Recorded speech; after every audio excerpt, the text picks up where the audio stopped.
After 8 long years, Faith will finally be returning in Mirror's Edge Catalyst this June.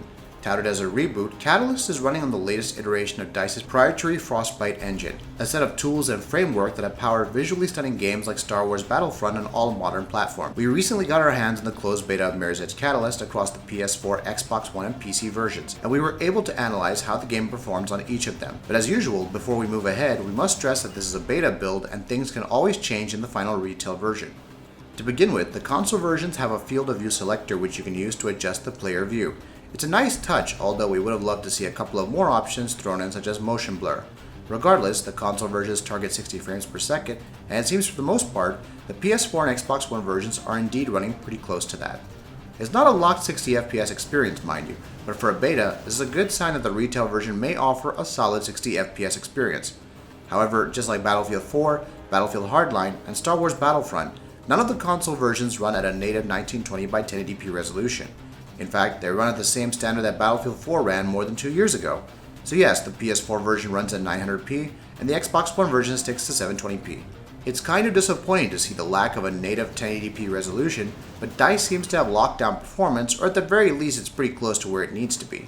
Other visual effects such as cinematic motion blur, depth of field, and screen space reflections have been used aplenty. However, there are a couple of areas where we want DICE to tighten up a bit. First off, motion blur mixes with what looks like temporal AA, resulting in temporal artifacts at times. It all settles down with Faith is stationary though. The cube map reflections also look deteriorated and oftentimes blurry. We also witnessed texture pop-in. As far as PC performance goes, we ran the game on an NVIDIA GTX 970, Intel i7 3770, and 16 GB of memory. Performance for the most part was really smooth with minor screen tearing at times.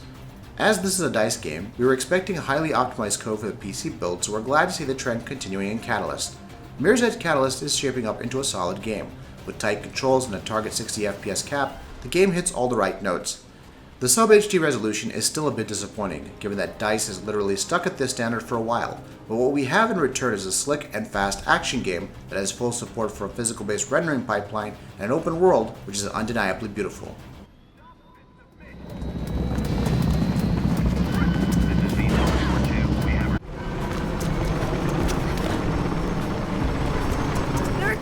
Everywhere. Look for a zip line leading to Orion. I'm at Orion. Good. Keep going, Faith. Did you let Carpenter subdued? I hope this holds. Animate 1, what's your status? Animate 1, you're gone.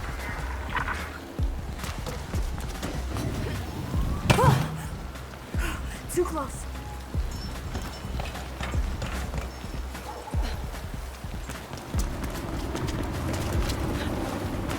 Noah, I sent you on a different route to the tower. K-Sec blocked the intersection. Okay, good. I'm working on a little something once you get there. Faith, you're headed for an office building under construction. It's a good place to shake them. Submit now! This is your last warning. If you do not submit, we are authorized to use lethal force.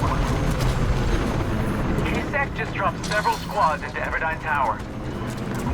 Damn it! Okay, we can head.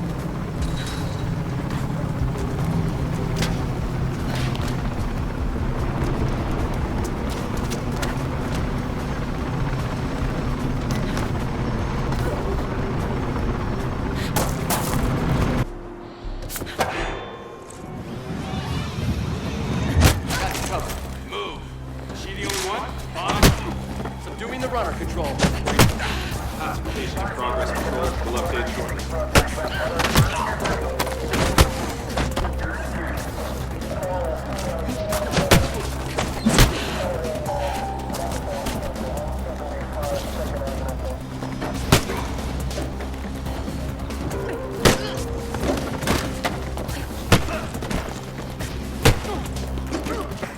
Hey, you're okay.